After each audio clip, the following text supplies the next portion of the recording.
요한복음 이제 어떻게 보면 이제 본문은요 두 번째 시간이 됩니다. 1장 1절서부터 5절까지 공부했고 그 다음에 이어서 6절부터 시작하게 됩니다. 오늘 제목은 아들의 오심의 알림과 목적 이렇게 잡았습니다. 말씀 요점은요, 아들의 오심에 대해 세례 요한은 아들을 빛으로 소개합니다. 로고스이신 성자 예수님이 세상에 오셨으나 사람들은 그를 영접하거나 배척하는 두 가지 반응을 나타냅니다. 그러나 그를 영접하는 자에게 하나님의 아들이 되는 권세가 주어집니다 라고 하는 내용이 오늘 본문 가운데 등장하고 있습니다. 그러면 이제 차례로 6절부터 한번 살펴보도록 하죠. 하나님께로부터 보내심을 받은 사람이 있으니 그의 이름은 요한이라. 일단은 좀 헷갈리지 않아야 되겠죠. 우리가 지금 공부하는 책은 요한복음이고요, 이 요한복음을 쓴 사람은 사도 요한이고요, 지금 여기 6절에 나오는 그의 이름은 요한이라는 사도 요한이 아니라 세례 요한이에요. 세례 요한. 그러니까 이름은 같지만 지금 다른 사람이 지금 등장하고 있고요.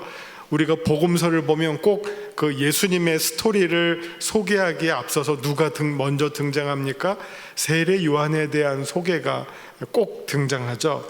그래서 어떻게 보면 각 복음서마다 세례 요한을 등장하면서 소개하는 내용이 살짝 달라요. 그래서 우리 지금 요한복음에는 지금 세례 요한의 소개가 이 부분과 그 다음에 이제 1장 19절 다다음 시간에 우리가 공부할 내용 가운데 요한이 이제 또 본격적으로 소개가 되는데, 예를 들어서 우리 그 마태복음에서는 한번 마태복음에서 세례 요한을 소개하는 것과 지금 요한복음에서 세례 요한을 소개하는 거를 비교해 보면 좀 재밌어요. 왜냐하면 마태복음에서는 세례 요한을 뭐라고 부르냐면은 광야에 외치는 자의 소리가 있다고 소개하고 있어요.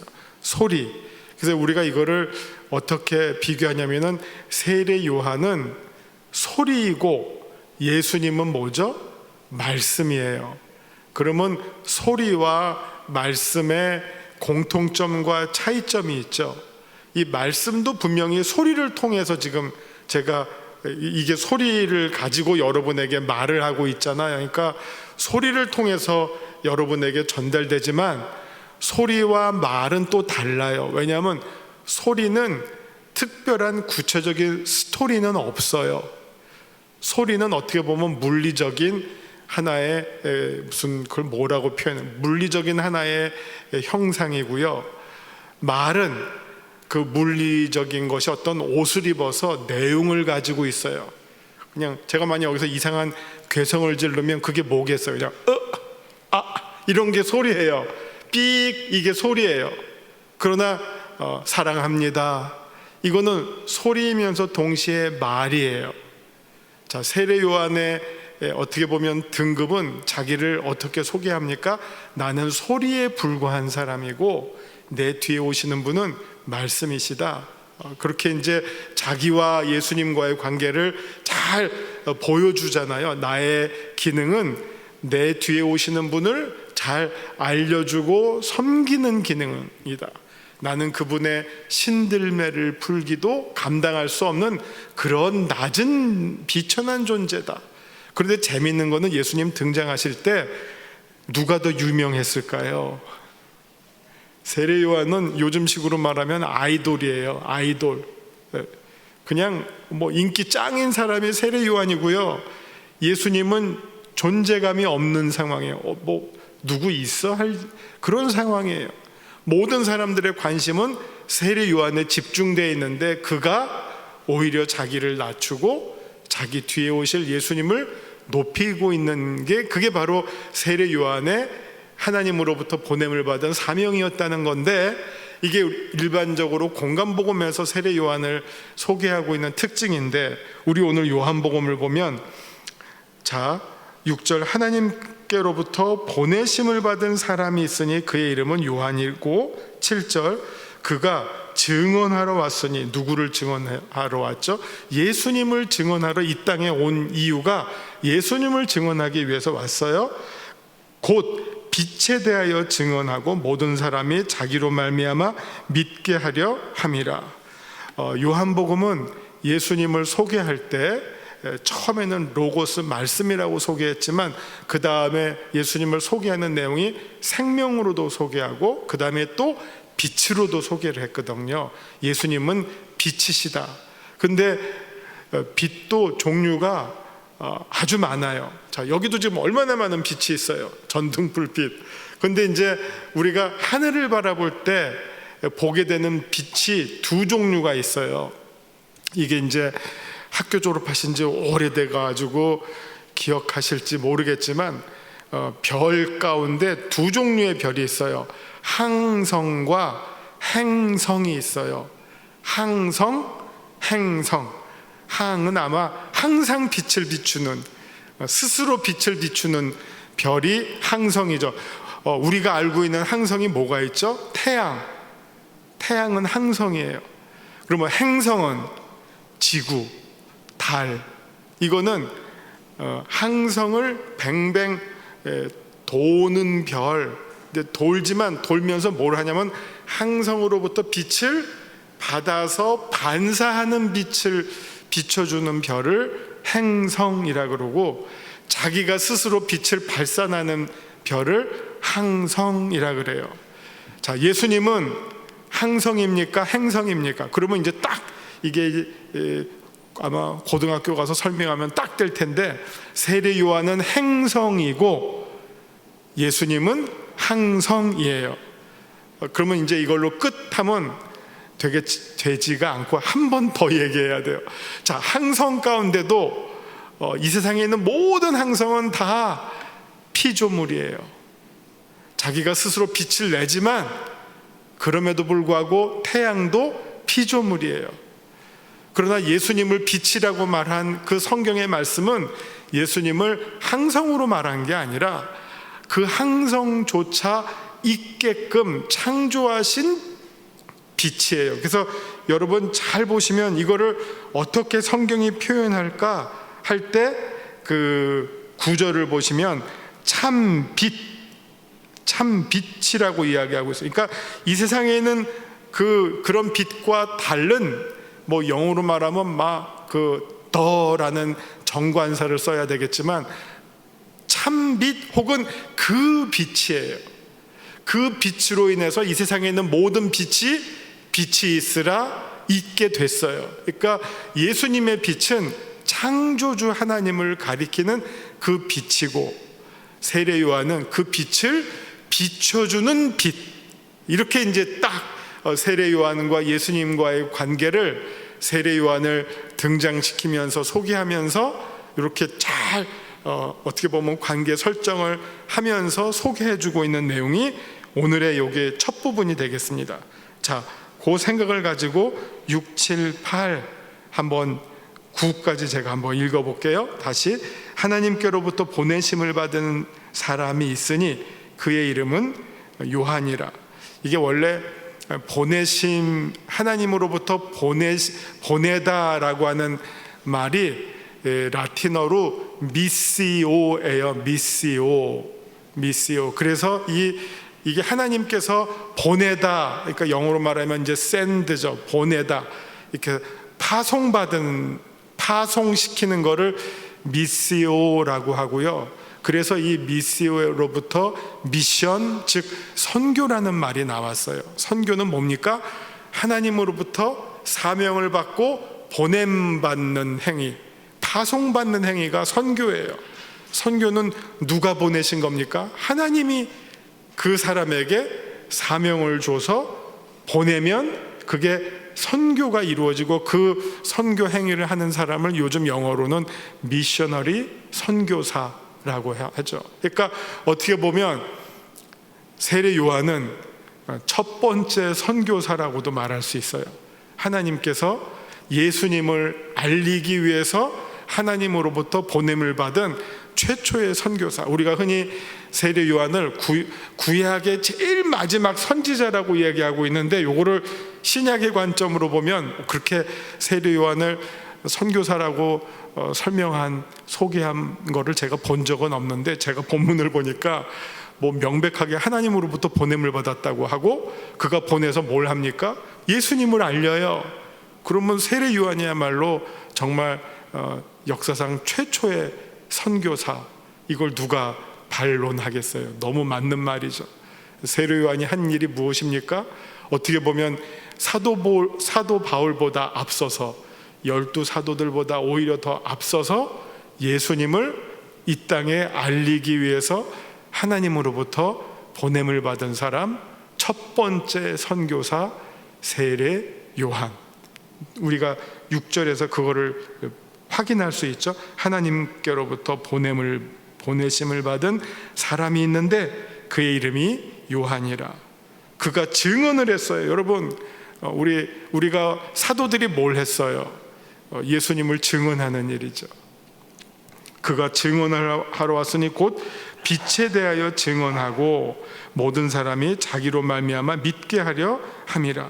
이 세례 요한을 통해서 그가 증언하는 빛에 대해서 믿게 하려고 세례 요한이 하나님으로부터 보냄을 받았다.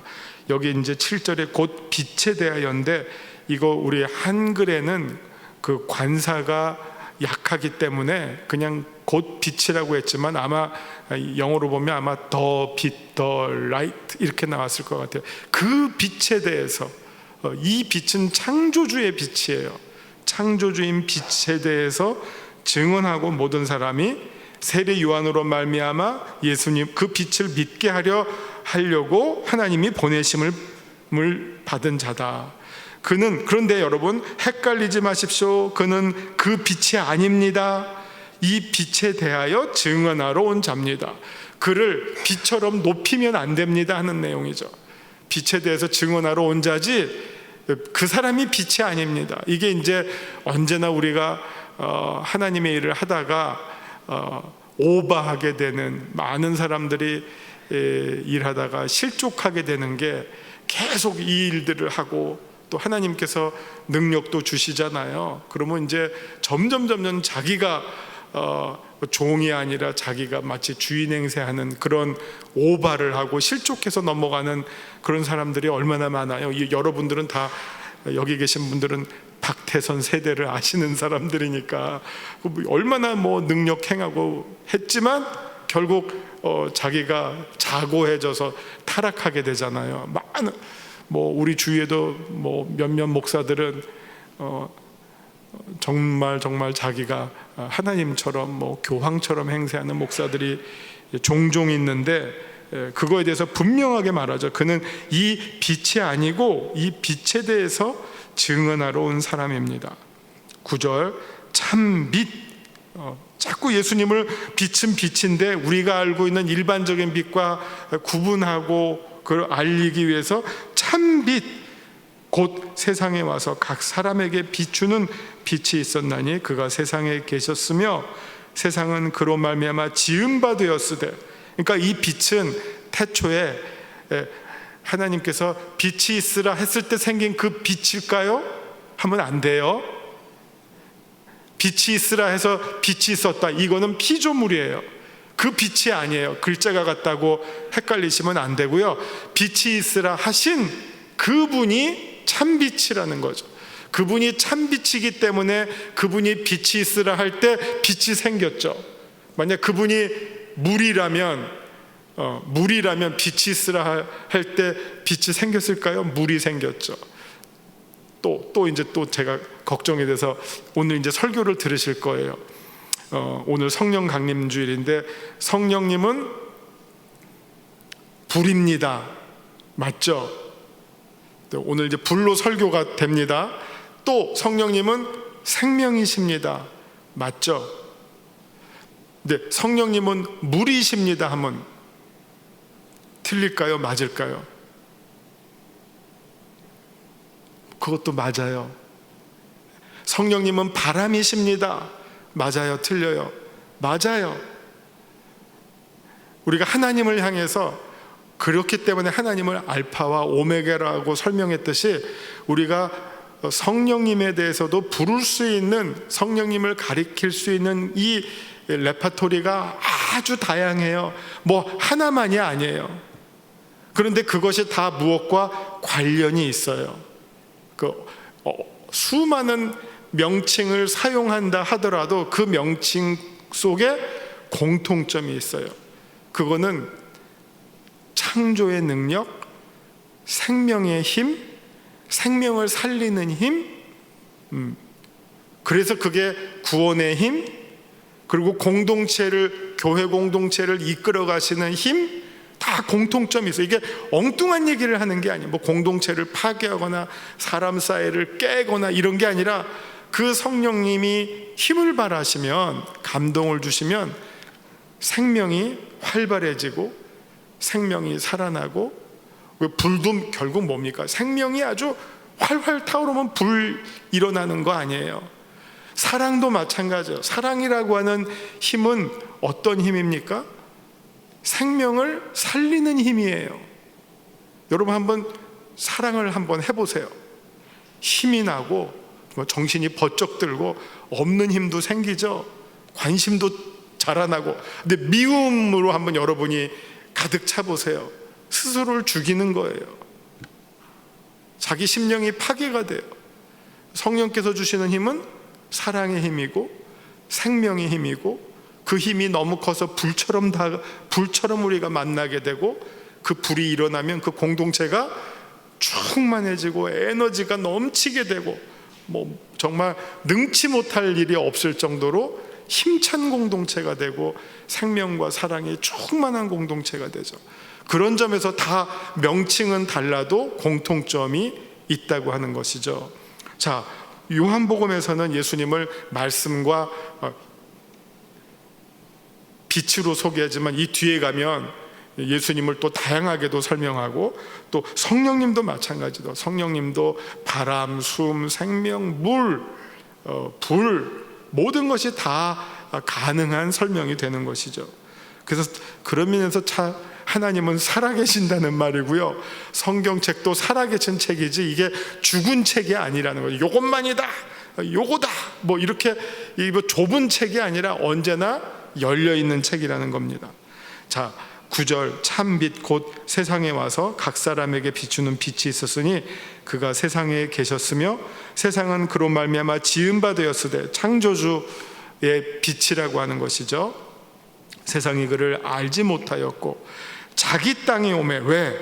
그분이 이 세상을 창조하시고 지으신 분이기 때문에 그의 이 땅은 그분의 소유죠. 그리고 자기 백성 가운데 오셨지만 백성들이 그 빛을 영접하지 아니하였으니, 그러나 12절, 영접하는 자 곧 그 이름을 믿는 자들에게는 하나님의 자녀가 되는 권세를 주셨습니다. 그런데 이 하나님의 자녀가 되는 권세를 누리는 방법은 혈통으로나 육정으로나 사람의 뜻으로 나지 아니하고 오직 하나님께로부터 난 자들이니라. 이 마지막 13절은요, 우리가 히브리서에서 예수님의 그 대제사장의 족보를 설명할 때 예수님은 어느 지파 사람이십니까? 유대 지파 사람이시죠. 그런데 유대교에서 제사장이 되려면 무슨 지파여야 되죠? 레위 지파여야 해요. 그러니까 예수님은 이 족보상, 혈통상으로는 제사장이 될 수 없는 지파예요. 그럴 때 히브리서 기자가 예수님이 대제사장인 이유를 어떻게 설명합니까?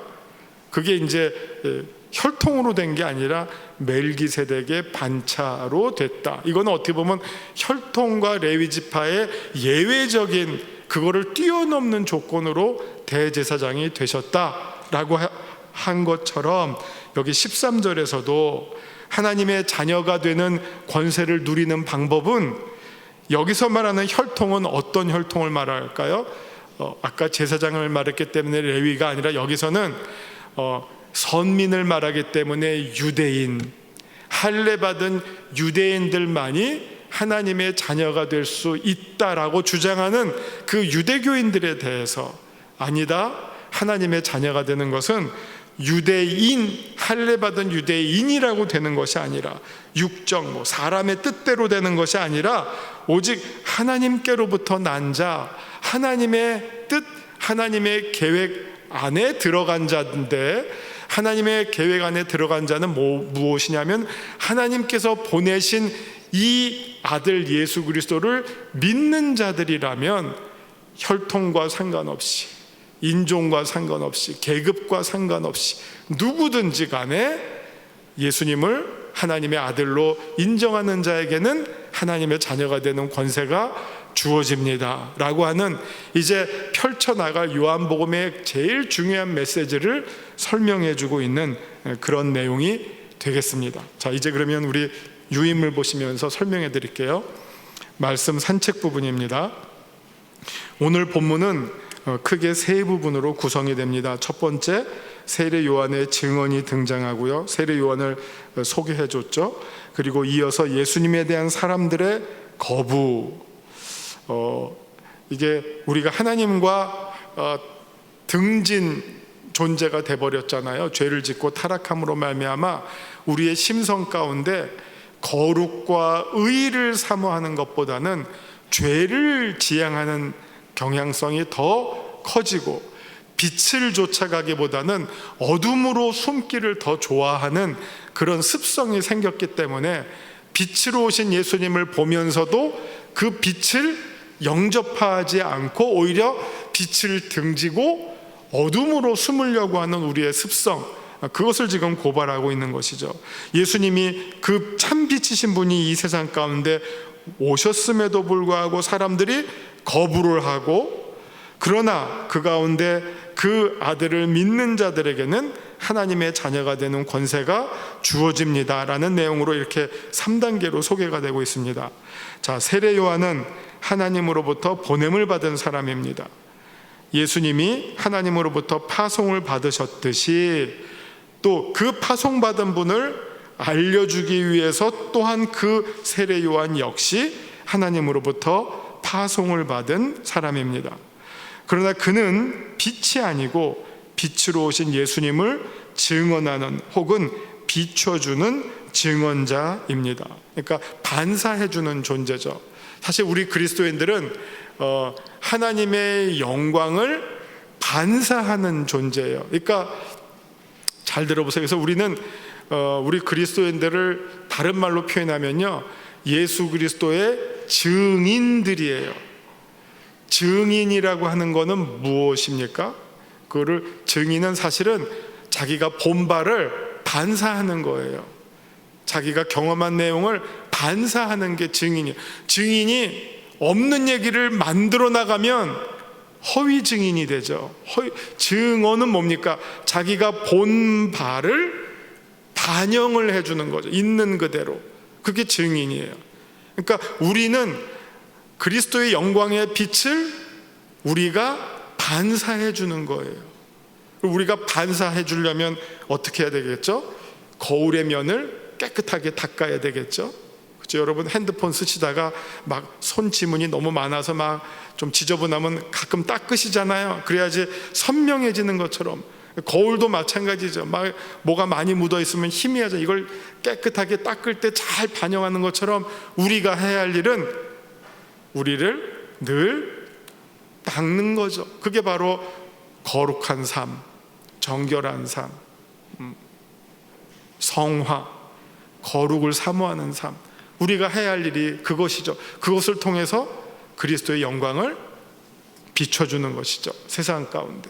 그래서 다니엘서 12장 3절도 보면 많은 사람들을 옳은 대로 인도한 사람들은 어떻게 된다고 합니까? 마지막에 별처럼 빛난다 그랬어요.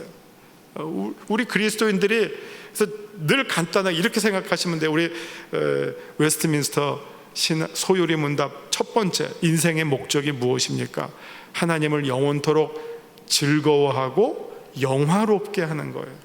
하나님을 즐거워하고 영화롭게 하는 것.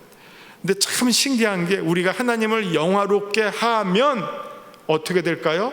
우리가 영화로운 존재가 돼요. 이게 하나님이 우리한테 그냥 빼먹는 게 아니에요. 착취하는 게 아니에요. 너 나한테 영화롭게 해, 그걸로 끝이 아니라 우리가 하나님을 영화롭게 하면 우리가 그것을 통해서 참으로 영화로운 존재가 돼요. 우리가 열심히 하나님께 영광을 올려드리면 우리가 영광스러운 존재가 돼요. 우리가 영광스러운 존재가 되는 길이 다른 것에 있는 것이 아니라 우리가 하나님께 영화롭게 할 때 우리가 그 결과로 우리가 영화로운 존재가 돼요. 그래서 여기도 마찬가지로 세례 요한이 왜 세례 요한입니까? 정말 예수 그리스도를 충실하게 보여드렸어요. 충실하게 안내했어요. 그래서 세례 요한이지, 만약 세례 요한이 그랬다가 나도 한번 해보자 하면 세례 요한은 사라지고 말았을 겁니다. 그리고 그걸 우리가 꼭 기억하셔야 하겠습니다. 요한복음에서는 세례 요한이 메시아가 아님을 분명하게 주장합니다. 오히려 예수님은 흥하여야 하겠고 자신은 쇠하여야 할 것이라고 낮춥니다. 이게 우리에게는 너무 익숙한 말씀이어서 쉬운 말씀이지만, 제가 아까 말씀드리는 것처럼 이 당시에는 세례 요한은 훨씬 유명했고 예수님은 존재감이 없었어요. 그럼에도 불구하고 그가 흥해야 되겠고 내가 쇠하여야 되리라, 이거는 절대로 쉬운 말이 아닙니다. 그가 그 말을 공개적으로 하고 그 말을 실천했다고 하는 것에 바로 세례 요한의 가치가 있다고 하는 겁니다. 이런 그의 증언을 통해 예수 그리스도께서 더 높임을 받으십니다. 예수님은 빛이신 분으로서 그 빛은 창조에도 동역하신 창조주이시기도 합니다. 그러나 사람들은 그 빛이신 그 빛을 알지 못하고 영접하지 않았습니다. 11절에서 자기 땅과 자기 백성은 이스라엘을 가리키는데 그들은 이 예수님을 영접하지 않았다라고 하는 것이죠. 12, 13절 혈통으로나 사람의 뜻으로 난 자들인 자기 백성인 이스라엘은 예수님을 영접하지 않았지만 그를 영접하는 자들에게는 유대인이나 헬라인이나 누구든지 간에 하나님의 자녀가 되는 권세가 주어집니다. 이것은 예수님의 이름을 부르는 자들에게 주어지는 특권이기도 합니다.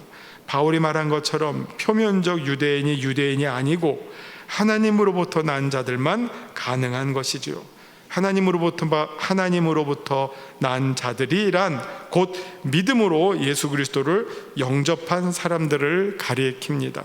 자, 말씀을 적용해 볼게요. 13절 혈통으로나 육정으로나 사람의 뜻으로 우리를 자녀 삼으시는 분이 아니라 하나님께서 보내신 예수 그리스도를 믿는 자들을 자녀 삼아 주시는 분이 우리가 믿는 하나님이십니다. 그렇지 않다면 우리가 유대인이 되지 않는 한 구원받을 길이 없겠죠. 내게 주시는 교훈은 무엇입니까? 빛에 대하여 증언하는 일에 열심을 발휘하는 신실한 증인들이 되어야 할 것입니다. 어둠에 갇혀 있었으나 이제 빛으로 오신 예수 그리스도를 증언하기 위해 빛으로 나아가는 증거자들이 될 것입니다. 그래서 사도 바울은 나중에 우리들을 빛의 자녀라고 얘기하죠. 그래서 어둠에서 어둠을 벗고 빛으로 나아가는 빛의 자녀다. 12절 우리는 하나님의 자녀가 되는 권세를 누리는 자들입니다. 자녀다운 삶을 살도록 늘 깨어 있어야 할 것이며 우리가 누구인지를 분명하게 깨닫고 살아야 할 것입니다. 우리가 그리스도인이라고 말할 때 그리스도인의 또 여러 가지 다른 이름들이 있죠. 그리스도의 제자들. 그러나 우리가 오늘은 한번 그리스도의 증인들이다라고 하는 말씀을 한번 잘 깊이 새겨보고요. 우리가 해야 할 일이 증인이라고 하면 우리가 보고 느끼고 경험한 내용들을 잘 알려야 하는 사명이 주어진 자들, 그게 바로 우리 그리스도인들이라는 사실을 꼭 기억하시기 바랍니다. 기도하시겠습니다. 하나님, 세례 요한이 자신을 말씀이 아니라 소리로, 그리고 빛이 아니라 빛을 비춰주는 자로 스스로를 인식했던 것처럼 우리도 자기의 자리에서 자기를 낮추며 열심히 주님을 증거하며 최선을 다하는 그런 그리스도의 증인들 되게 하여 주옵소서. 예수님의 이름으로 기도합니다. 아멘.